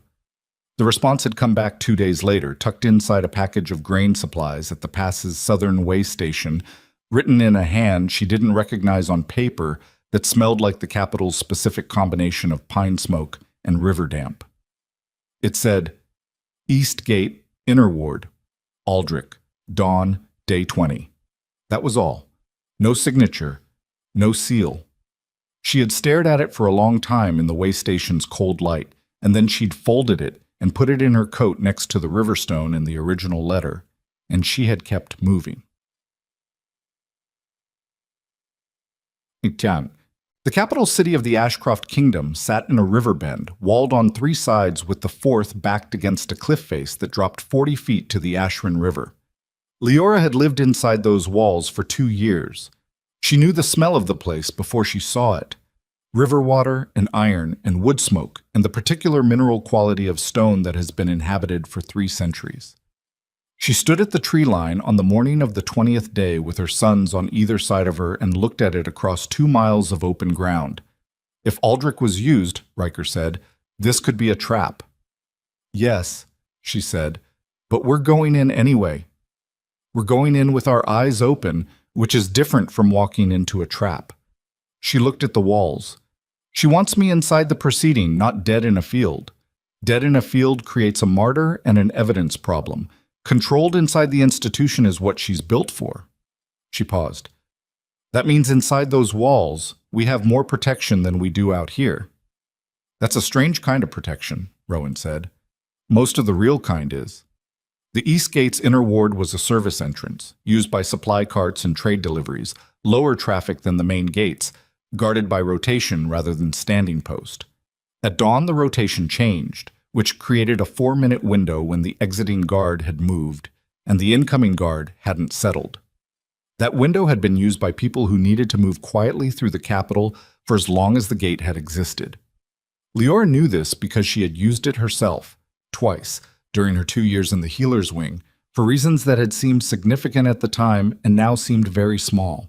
Aldrich was at the inner ward's south corner, standing against the wall in the gray pre-dawn, in clothes that were emphatically not the Intelligence Corps' livery. He was alone. He looked like a man who had not slept in several days and had made peace with that fact. He saw them come through the gate. His eyes went to the boys, held there for a moment with the particular stillness of someone processing a reality that is larger than the version they were briefed on. Then he looked at Leora. "He's in the East Tower," Aldrich said, without preamble. "They moved him there 6 days ago. The official account is recovery convalescence. The actual situation is—" He stopped. "He is not seriously injured. The attack was calibrated to incapacitate without killing. 3 broken ribs, a concussion, a shoulder injury that required surgical repair. He has been mobile for 4 days. Who's controlling access?" "Voss. Commander Voss has physical security on the tower. He reports to the Queen Mother under the Regency authority." Voss. The same man who had stood at the table 7 years ago and said there will be no blood work with the flat assurance of someone who had already decided the outcome. He had been Vivian's instrument then. He was her instrument now. "Who does Kalen have inside?" she said. 3 of his personal guard who were not on the road when the attack happened. A council member, Elder Soren, who has been publicly skeptical of the Regency invocation but doesn't have the votes to challenge it alone. Aldrich paused. "And me, for whatever that's worth." "Did you know," she said, "when you came to Dunholt, did you know she was tracking your route?" He looked at her for a long moment. The look was not defensive and not evasive, which told her more than any words would have. "I didn't know she was tracking it. I knew it was possible. I had taken precautions that should have been sufficient." He exhaled slowly. "They were not sufficient. I've been running that particular accounting since the moment the Regency was invoked." A pause. "I am sorry, for whatever that covers." She held his gaze. The question of his culpability was one she had walked around for 12 days and had not fully resolved. And standing in the cold ward with 23 minutes before the incoming guard settled, she did not have the bandwidth to resolve it now. "Take us to the tower," she said. But the East Tower had 4 levels. Kalen was on the 3rd. She knew this because Aldrich knew the guard rotation, and because Rowan, at the 2nd landing, pressed his hand flat against the wall and said very quietly, "He's up 1 more," with the particular certainty of someone who is not guessing. Aldrich looked at the boy and then at Leora, and she gave him nothing back. The door at the 3rd level had one of Kalen's personal guard outside it, a young man named Dav, who she did not know, but who clearly knew who Aldrich was, and who looked at Leora and the boys with an expression that moved through 3 stages fast. Recognition of Aldrich, confusion about the woman, and then a shock so complete it briefly removed his capacity for speech when he looked at the boys long enough to process what he was looking at. He stepped aside without being asked. Aldrich pushed the door open. Kalen Drax was sitting at the window with his back to the door. He was in the plain clothes of a man not expecting visitors. Dark shirt, no formal collar, no insignia. His left arm was in a brace from the shoulder repair, angled across his body. He was looking at the city below with the focused inattention of someone who has been staring at the same thing long enough that they are no longer actually seeing it. He heard the door, turned. He looked at Leora. 7 years. She had run the arithmetic of this moment approximately 1,000 times, and had never found a version of it that adequately modeled what it would actually be. He was older. There were lines at the corners of his eyes that hadn't been there, and something in his face had settled into a weight that hadn't been fully there before, the weight that comes from carrying something heavy for a long time. But the bones were the same. The eyes were the same. The particular quality of his attention when it fixed on something was completely, entirely the same. He said her name. Just that. 1 word, stripped of everything that wasn't just the fact of her. She said, "Don't get up. You have broken ribs." He had already gotten half up. He stopped, sat back down, and the small sound he made doing it confirmed the ribs were real. His eyes hadn't left her. Then they moved, tracked past her to the boys in the doorway. She watched his face do something she had never seen it do before. Not in the year they had spent together, not in any of the moments she had accumulated and filed and carried. It simply stopped. Every layer of composure, every surface he had developed over a lifetime of being looked at by people who wanted things from him. It went completely still in the way water goes still before something surfaces from below. He looked at Rowan, at Riker, at Rowan again. Both, he said. His voice was not quite steady. Both, she confirmed. He pressed his good hand flat against his knee. The knuckle went white. He was holding himself in his own chair through what appeared to be sheer structural willpower. How old? He said. 12. He absorbed that. 12 years minus the 7 he'd known her, minus the 8 weeks of the pregnancy he'd known about. The math was simple, and she watched him do it, and she watched what doing it cost him land somewhere behind his sternum and stay there. I looked, he said. I know. I looked for 7 years. I know, Kaylin. The name landed differently in this room than it had in her own head for 7 years. He flinched slightly at it, the way people flinch at things that have been withheld and are suddenly present. Riker stepped forward. Not far. 1 step. Out of the doorway into the room. He looked at his father with the direct, assessing patience that was entirely his own, that came from no one and nowhere that she could identify, that had simply been native to him since before he could walk. He said, "We have about 15 minutes before the guard rotation puts unfamiliar eyes on this corridor." Kaylin stared at him. "He's right," Leora said. "We need the proof. What you've been building against her. I need the council documents, and I need the witness testimony, and I need whatever you have on the road attack, because the proceeding closes in 8 days, and if we don't walk in there with something that forces a counter-motion, she buries all of it under Regency authority, and we lose." Kaylin pulled himself back. She could see the effort it took, not from the ribs, but from the reorientation, the snapping back from the private and enormous to the immediate and operational. That capacity had always been one of the things about him. He could hold very large grief and very urgent necessity at the same time without letting either collapse the other. "Boss," he said, "he has the council access under the Regency. The documents I've been building are with Elder Soren. I got them to him 2 days ago through Dav." He looked at Aldrich. "You know Soren's secondary office?" "Yes." "He'll be there before the council session opens this morning. He knows this is moving." He looked back at Leora. "The road attack. I have one witness, one of my guard who was on the road and survived. He's been kept quiet for his own protection, but he will testify. The attackers were not foreign. They wore foreign markings and carried foreign weapons, and they moved like men who had been given a specific brief and a specific target and told not to improvise." He held her gaze. "I cannot prove it was her without the testimony and the council documents together. Alone they are each disputable. Together they establish a pattern that Elder Soren says is sufficient for a formal challenge." "Then we need Soren in that council chamber this morning," she said, "with everything you have, before the Regency authority can move to close the proceeding. She'll know the moment I'm not in this tower." "She'll know the moment we walk into the council chamber," Leora said. "That's not a disadvantage. That's the point. She has spent 7 years operating in the space where things can be done quietly. We are done being quiet." He looked at her for a moment. Not the assessing look, not the operational look, the other one, the one she had stored the Riverstone against. "Okay," he said.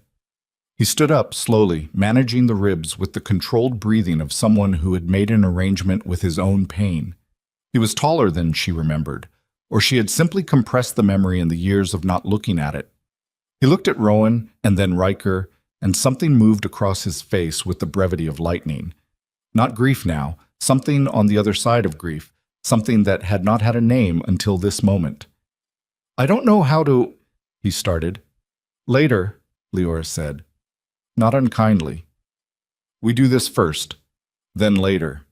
He nodded once, reached for the coat hanging by the window. They came into the council corridor 11 minutes later, all 5 of them. Leora, the boys, Kaylin in his coat and brace moving at a pace that was faster than his ribs wanted, Aldrich at the rear.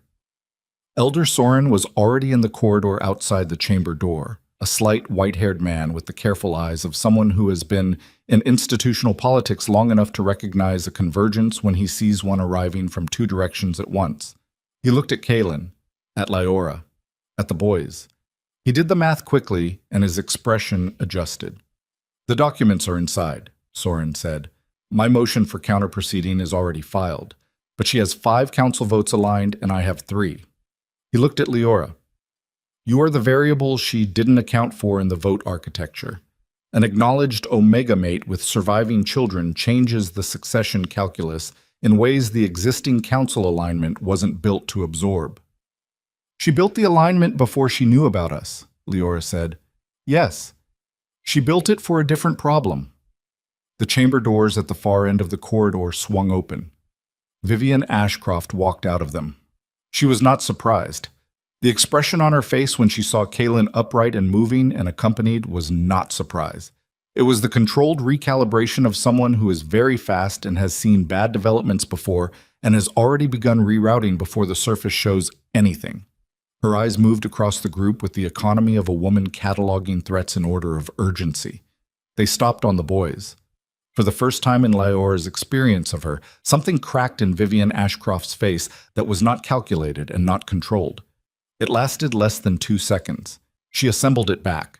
Commander Voss appeared in the doorway behind her with 4 guards. Vivian looked at her son. You should be in the tower. I'm aware of where you put me, Kaylin said. His voice was level and cold in a way she had never heard from him before. A cold that was not anger. Anger would have been easier to manage, but the specific register of a man who has resolved something and is now simply executing it. You will step aside. The Regency authority is void, Elder Soren said, with the flat precision of a man reading from something already in his pocket. A Regency invocation requires the incapacitation to be confirmed by 2 independent council members. The 2 members who confirmed yours are both on record as recipients of Crown financial dispensation in the past calendar year, which constitutes a conflict of interest under the council charter. I filed the challenge 40 minutes ago. Vivian looked at Soran. The look was not anger either. It was the assessment of someone calculating how much of this was recoverable and how fast. The filing requires a council vote to validate, she said. Which we are about to conduct, Soren said. In the chamber, with the Alpha King present, walking, and in apparent command of his faculties. He looked at her steadily. Would you like to object to that proceeding in front of the full council? The guards behind Voss had not moved. Voss himself was watching Kaylin with the specific watchfulness of a man who does not yet know which side of this is going to hold. Leora stood still. She had not said anything since the corridor intersection, and she did not say anything now, because this was not the moment that required her voice. This was the moment that required her presence, which was a different thing, and in some ways a heavier one. She had walked into this building carrying 7 years of exile and 2 sons who should never have had to be invisible, and a document that had been used against her, and the knowledge of exactly what this woman was capable of. She let all of it be present in how she stood. Vivian's eyes moved to her. The 2 women looked at each other across the corridor. What passed between them in that look was not hate. Hate was too simple and too clean for what it actually was. It was recognition. The recognition of 2 people who have each in their own way organized their entire existence around protecting something, and who understand each other's logic completely, and who are entirely, irreconcilably opposed. Vivian looked at the boys. Rowan looked back at her without flinching. Something happened in Vivian's face then that Leora did not expect and could not entirely name. Not softness, not regret. Those were too small. It was more like the specific expression of a person who has been executing a long strategy and has arrived at the moment where they can see clearly that the strategy has produced an outcome they did not intend and cannot now uncreate and must in some way account for. She looked at Rowan and Riker, and she was looking at her own bloodline standing in opposition to her and wearing the faces of every Drax male who had preceded them. Voss took 1 step forward. Kaylin's hand came up. Not aggressive, flat, a stop signal directed at Voss, with the absolute authority of a man reminding another man who he actually works for. Voss stopped. The corridor was silent. The guards had gone still. Soran's hand was on the chamber door. Vivian looked at her son for a long moment. He looked back at her. There was a conversation happening in that silence that had been deferred for 7 years and was now occurring in the span of 30 seconds with an entire kingdom's institutional architecture hanging on its outcome. She looked once more at the boys. Then she stepped aside. Soran pushed the chamber door open.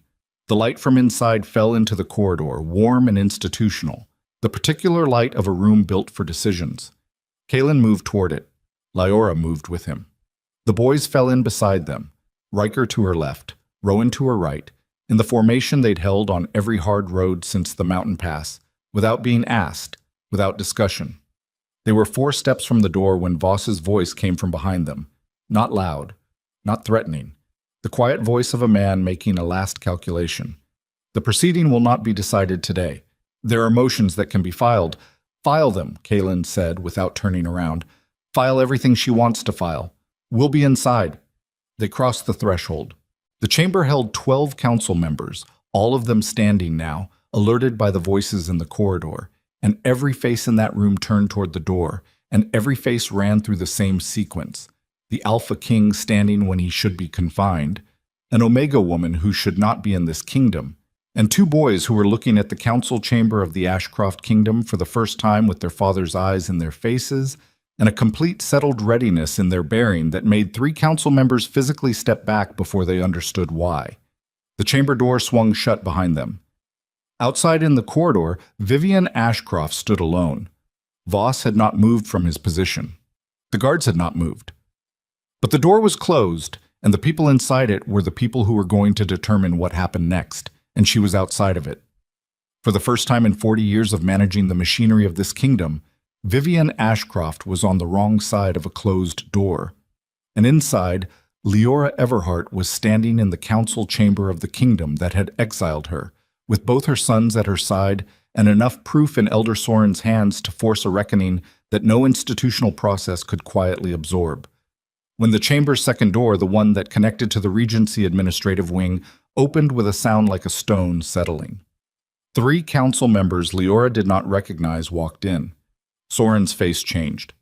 "Those aren't my votes," he said quietly. "Those 3 were recused from today's session." Lyora looked at Kalen. Kalen looked at the 3 members. "She has a second filing," Soren said, and the way he said it, flat and stripped of all the certainty that had been there 30 seconds ago, told Lyora everything about what they were about to face before he said the next word.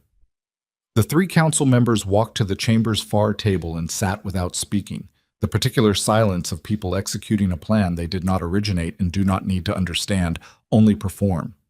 Soren moved first. He crossed to Kalen in 4 fast steps and kept his voice below the room's general threshold.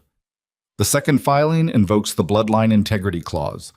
It requires independent verification of any claimed succession lineage before that lineage can participate in council proceedings. He looked at the boys, then back. "She had this prepared before we filed the challenge. She knew we were coming." "She's known since dawn," Kalen said. His voice had the flatness of a man revising his model of the situation in real time, not with panic, but with the cold speed of someone who has been in enough bad positions to know that panic is the first resource to cut. "Who verifies under the Bloodline Clause?" 3 council-appointed elders, independent of both parties. "How long does verification take?" "The charter says 72 hours minimum." Lyora absorbed that. 72 hours meant the proceeding recessed.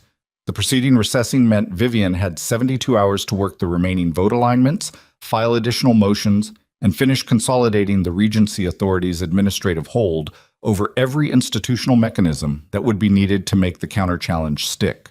In 72 hours inside this building, Vivian could make the current 3-vote gap into something the counterfiling could not bridge even with clean evidence. She understood what she was looking at, not a defeat, not yet, but a delay that had been engineered to function as one. Riker was beside her. He had the quiet, focused presence of someone reading the same math. He looked at her once and she saw in his face that he had arrived at the same place she had. "The testimony," she said to Soren. "The guard who survived the road attack. Where is he?" "Outside the city. I can have him here in 4 hours." "That doesn't help us if the proceeding is recessed." "No," Soren agreed. "But there is one thing the Bloodline Clause cannot touch." He looked at the full council, the 9 members already present, the 3 new arrivals arranged at the secondary table, all of them watching this exchange with the various expressions of people who understand they are witnessing something that will be discussed for years and are calculating which side of it to be found on. The clause suspends succession participation. It does not suspend the primary challenge to the regency invocation. Those are two separate legal instruments. If the Alpha King addresses the full council directly, not as a succession matter, but as a reigning monarch contesting the grounds of his own incapacitation, the bloodline clause has no jurisdiction over that proceeding. Kalen straightened. The ribs cost him something in the straightening, and he paid it without acknowledgement. Then that's what we do. She will object. Let her object from outside the door. The Yazsiki. Soren moved to the chamber's main speaking position, a raised platform at the room's center, built for exactly this, the point where the architecture of the space was designed to amplify a single voice. He called the session to order in the formal language of the council charter, and the sound of it settled over the room with the specific weight of institutional procedure being activated by someone who knows exactly what they are doing. Kalen walked to the platform. He stood there for a moment, 12 council members watching him, 3 of them belonging to Vivian, the other 9 in various states of alignment that Leora could not fully read from where she stood, but that Kalen apparently could, because he looked at each of them in the brief, assessing way of a man taking the temperature of a room before he speaks into it. Then he spoke. He did not perform it. That was the thing she had always known about him, that when he was being most completely himself, he stripped away every layer of formal register and simply said the true thing in the direct language of someone who has decided that clarity is more powerful than presentation. He had told her once, in the herb garden, that his father had given him one piece of useful advice in 20 years, that the most dangerous thing a king could be was misunderstood, and the only protection against being misunderstood was radical plainness. He was plain now. He told the council what had happened to him on the road. He told them what the attack had been. Calibrated, targeted, structured to incapacitate without killing, executed with the specific intelligence of people who knew his route, his guard details rotation, and his departure time, none of which were public information. He told them that the Regency invocation had occurred within 24 hours of an attack that he had not yet been conscious for, which meant the invocation had been prepared before the attack, which meant someone had known the attack was coming because someone had ordered it. He told them about Aldrich's 3-year search. He told them about Dunholt. He told them about the 2 boys standing at the back of the chamber. He did not tell it as accusation. He told it as chronology, the flat, sequential recounting of events as they had occurred, laid end to end, because a sequence told plainly is its own argument and requires no editorial. When he finished, the chamber was very quiet. One of Vivian's 3 council members opened his mouth. Rowan stepped forward.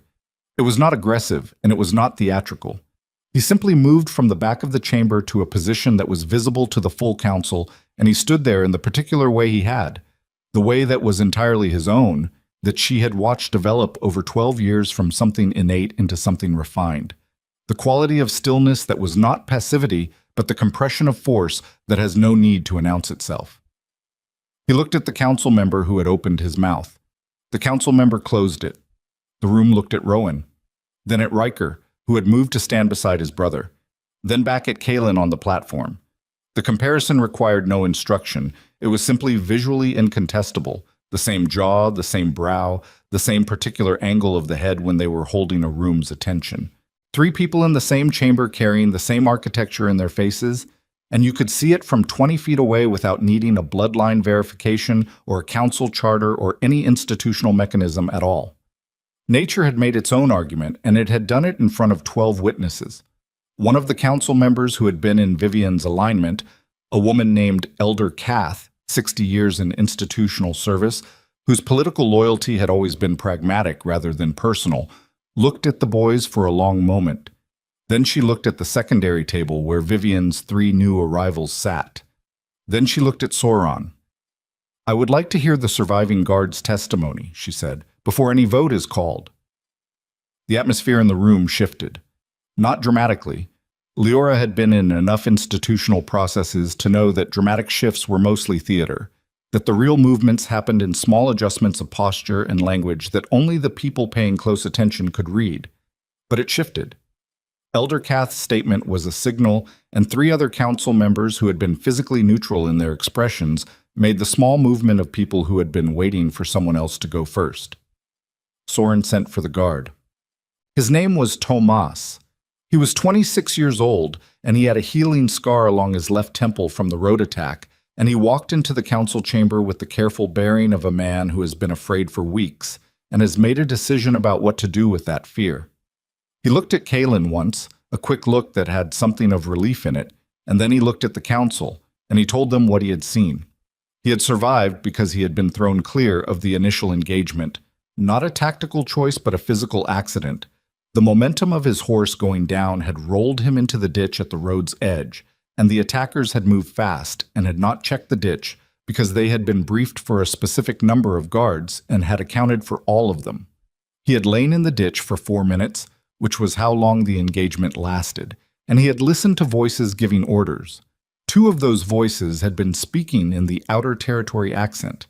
The third voice, the one giving the structural commands, had spoken in the flat, educated diction of the capital city, and had used a name that Tomas had recognized because it was a name that belonged to a man he had seen in the palace corridors every week of his 3-year service in the Royal Guard. He named Voss. The chamber absorbed that. Soren had the statement already in his documents. He produced it now, the written version, signed and dated, and walked it to Elder Kath, who read it, and passed it to the council member beside her. The secondary table had gone very still. Vivian's 3 arrivals were looking at each other with the particular exchange of people who are calculating whether the thing they came to do is still the thing they should be doing. Kaelin looked at them from the platform. He did not threaten them, and he did not appeal to them. He simply looked at them with the patience of a man who has already accepted that the next few minutes are going to determine a great deal and has decided to be whatever the moment requires of him without trying to influence it through performance. One of the 3 stood up and walked out of the chamber. The other 2 stayed. But they did not speak again. The vote, when Soren called it, was 9-2-2. The Regency invocation was invalidated. The bloodline integrity filing was dismissed as procedurally subordinate to a resolved governance challenge. Kaelin Drax was formally and publicly restored to full governing authority. It took 11 minutes. Vivian was in the corridor. She had not gone far. Leora registered this without surprise. It was consistent with everything she understood about the woman. You do not build 40 years of institutional power by retreating when a proceeding goes wrong. You stay close, and you watch, and you look for the next angle. But there was no next angle. That was the thing that was different about this corridor from every corridor Vivian had operated in before. The chain of contingencies had run out. The Regency was void. The bloodline filing was dismissed. Voss's name was now a council record. The boys were visibly undeniable. The evidence was in the hands of people who would not lose it and could not be bought. She stood in the corridor with Commander Voss 2 steps behind her, and she looked at her son when he came through the door, and then she looked at Leora, and then she looked, for a long time, in the particular way of someone who has seen something for the first time that they created the conditions to never have to see, at her grandsons. Rowan stood at Leora's right, Riker at her left. They looked back at Vivian with the composed directness of people who have been told enough of the truth to understand what they are looking at, and who have chosen, at least for this moment, to simply look. Vivian's face, in the light of the corridor, was the face of a woman who has arrived at the end of a very long road and found that the destination looks nothing like the maps she drew. She had spent 40 years protecting a bloodline. The bloodline was standing in front of her in the form of 2 12-year-old boys she had ordered exiled, and they were more completely and more powerfully what that bloodline was supposed to produce than anything she had managed by other means. There was no satisfaction in that for her. Leora could see that. Only the specific quiet of a person standing inside the full weight of what their choices have actually produced. Voss will be taken into custody, Kaelin said. He said it without heat. You know what the testimony means. Yes, Vivian said. Then you know what comes next. A long pause. In it, Leora heard the corridor's ambient sounds, the distant movement of the palace, footsteps somewhere above them, the muffled sound of the chamber's session continuing inside. I would like to speak to them, Vivian said. Her voice had changed, not softened. That was not the right word for it. It had lost the layer of management. What was underneath was something older and more exposed, the voice of a woman rather than an institution. The boys, not now, eventually. She looked at Leora, and the look was not the calculating assessment of 7 years ago. It was direct in a different way, the directness of someone who has stopped calculating because there is nothing left to calculate. If they choose. Leora did not answer immediately. She held the question for the length of several breaths because it deserved that, because it was the first thing Vivian had said to her in 7 years that was not a move in a strategy. "That's not my choice to make," she said. "It's theirs." Vivian looked at the boys. Riker said nothing. He looked at his grandmother with the patient watchfulness that was native to him, the assessment he applied to everything without malice, just information gathering, trying to understand the shape of a thing before deciding what to do with it. Rowan said, "Not today." 2 words, not a door closing. The specific register of it was not finality, but delay. The statement of someone who is 12 years old and has just had an enormous thing arrive and is not prepared to process it at the pace the moment seems to be demanding. Not today. A deferral that contained in its refusal to be a permanent no, something that cost him something to leave open. Vivian looked at him. She nodded once. Voss was taken by Kalen's personal guard at the corridor's end. He went without resistance, which was its own kind of information. The resistance of a man who has done what he's done and knows it and has perhaps been waiting for the mathematics of it to catch up with him for longer than anyone realized. Vivian walked with the remaining guards, not under arrest. The evidence connected her through Voss, and that chain of accountability would be what it would be, but it would go through the council's process at its own pace. She walked with the particular bearing of a woman who is choosing to walk rather than be led, and that choice, in its way, was the last institutional move she had left. Fuck. The room they put Kalen in was not the East Tower. It was his own chambers, restored. The morning light coming through the east-facing windows and falling across the floor in the pale winter way that makes everything look like it is already in the past. Leora stood in the doorway. He was sitting in the window seat, not looking at the city this time, looking at his hands, the good one and the braced one, the way you look at things when you are trying to understand what they have done and what they are going to do next. He heard her and looked up. She came in and sat across from him, not close, the distance of 2 people who have 7 years of space between them that has not yet been traversed. And she looked at him in the full light, and he looked back. "You need to understand something," she said. "I know." "No, listen." She kept her voice level and direct, the way she had kept it in every room that had tried to swallow her. "I am not the person who left. The woman you knew in the herb garden and the healing wing, she's in here somewhere, but she's not the whole of it anymore. 7 years is a long time to be building yourself out of nothing, and what you build that way doesn't unbuild just because the circumstances change." "I know," he said again. "I'm not asking for that." "Then what are you asking for?" He was quiet for a moment. The morning light moved slightly as a cloud crossed it. His hands rested on his knees, the brace on his left shoulder, angling his arm outward.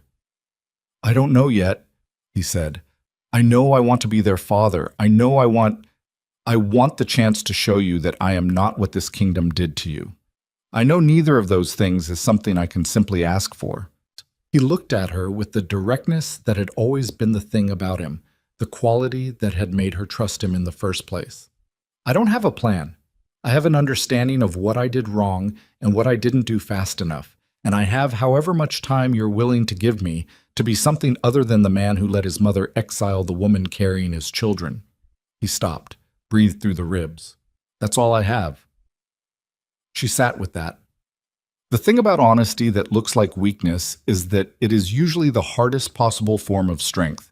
The specific courage of a person who has stopped protecting their own image long enough to simply be accountable for what is true. She had seen it in patience, in the critical moments when people stopped managing their situation and started simply being inside it. It looked like vulnerability. It was actually the threshold of recovery. "We start slow," she said. "We start with the boys. You learn them before you try to know me again." She held his gaze. "Riker will test every limit you set. Not because he's difficult, because he needs to know what you're made of. Rowan will watch and say very little and have already decided everything before you realize he was deciding anything. They are not easy, and they are not particularly interested in making anything easier for you, and that is not a problem I'm going to solve for you." The corner of his mouth moved. Not a full smile, something more restrained and more real than a smile. "Fair.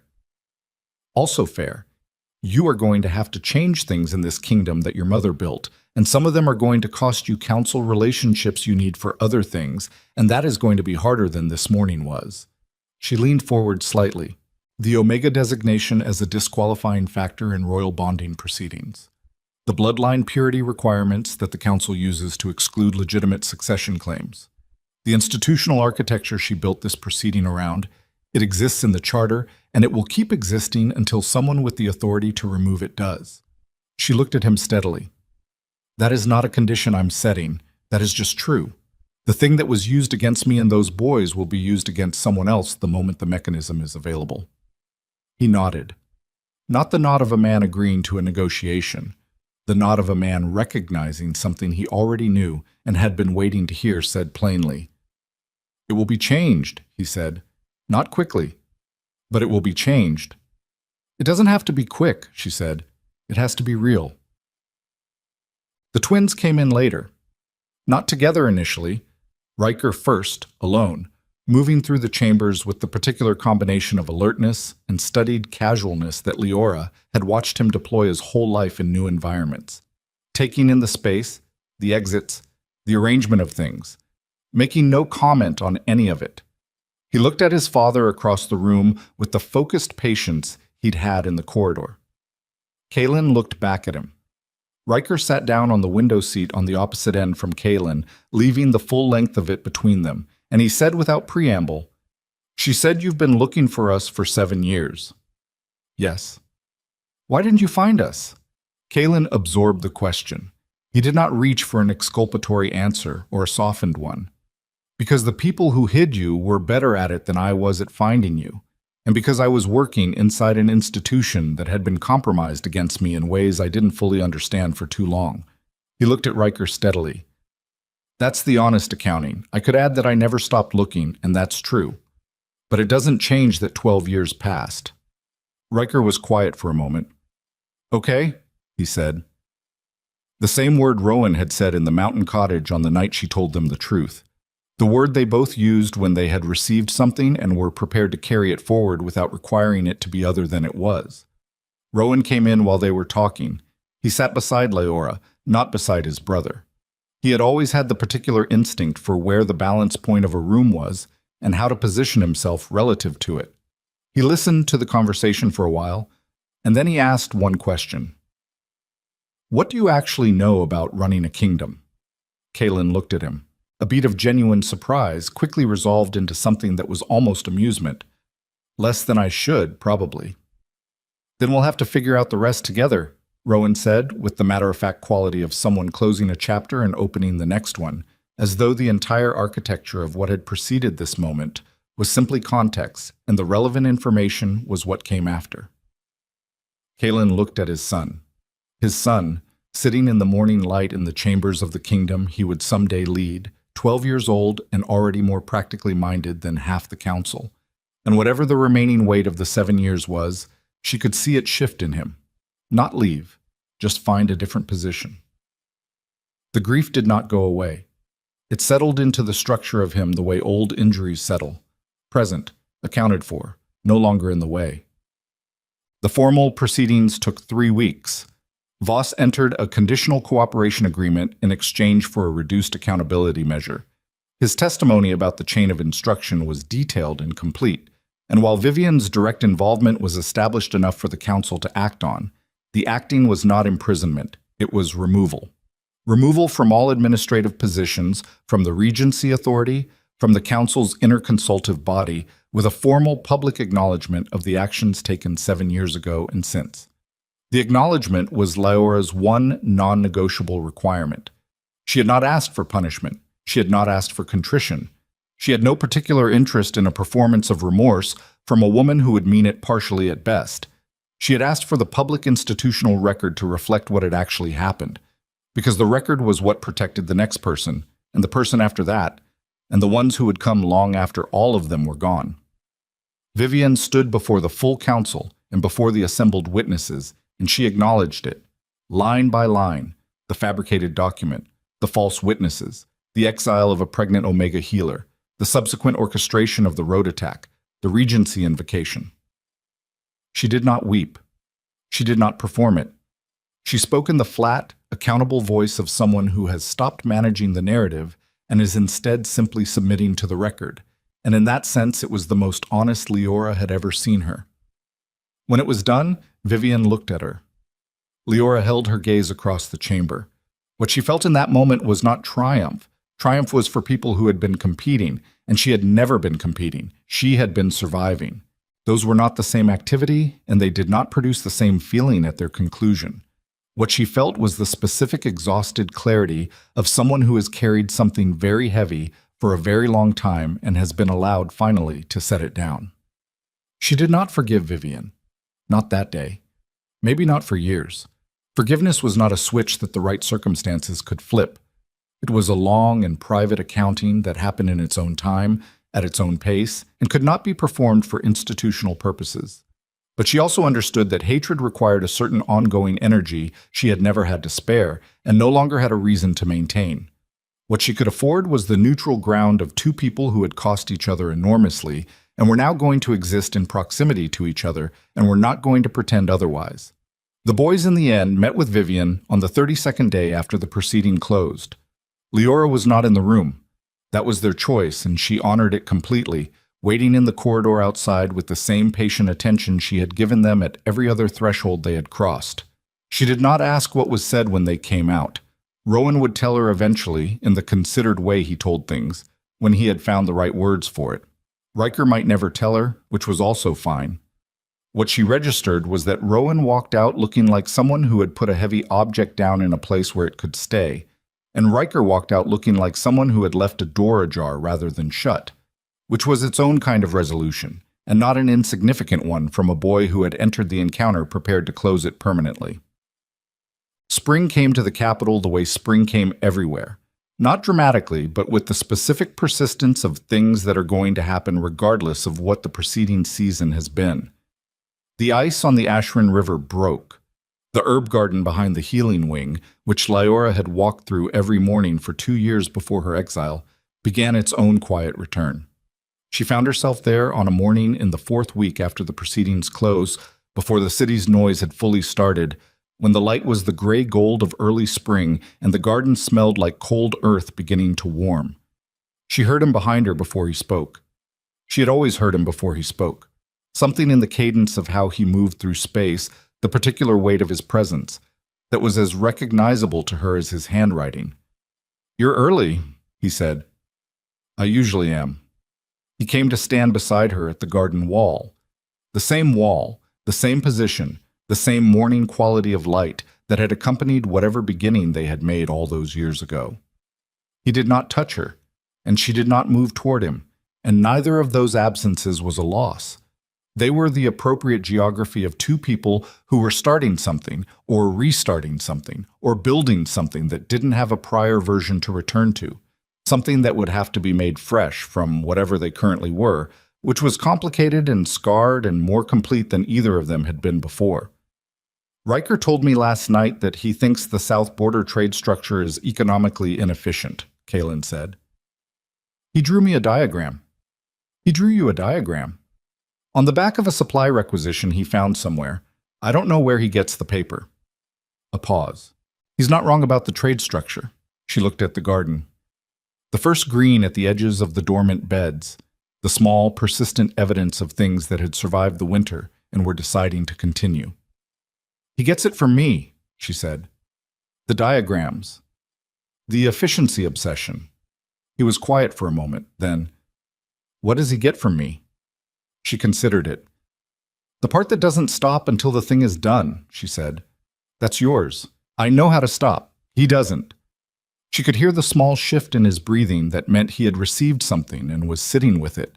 She did not look at him. The garden required looking at, in this particular light, and she let it.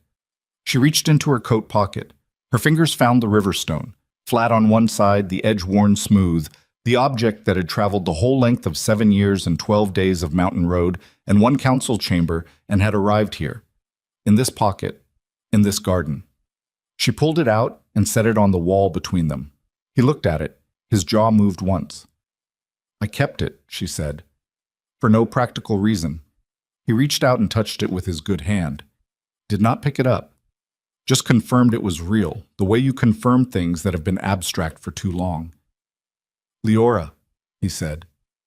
"Don't," she said gently. "Not yet. We're not at the part where words are going to be adequate." She kept looking at the garden. "We're at the part where we stand here for a while and let it be true that we're both standing here. That's enough for today." He was quiet. The city was beginning to wake around them, the first sounds of the morning reaching the garden over the wall. He stayed. That was the beginning of it. Not a reunion, not a restoration, not a return to anything that had existed before, because you could not return to before. You could only stand in the present with the full weight of everything that had made you, and choose what to build from it. She had spent 7 years building. She was not afraid of the work. The spring light came on slowly, the way real light does. Not all at once, but by degrees, each degree making the one before it seem dimmer by comparison, until you could no longer remember exactly what the dark had looked like. The garden was there. The wall was there. The stone sat between them, smooth on one side, evidence of water and time and the persistence of small things that are not remarkable but do not stop. Above them, the kingdom was waking up to its first morning without the architecture of Vivian's long management shaping it, and it did not know yet what it was going to be, and that uncertainty was not a threat but a territory, open, unmapped, available. It was, Leora thought, the best kind of problem to have. She breathed in the cold morning air and let herself be still inside it for the first time in a very long time.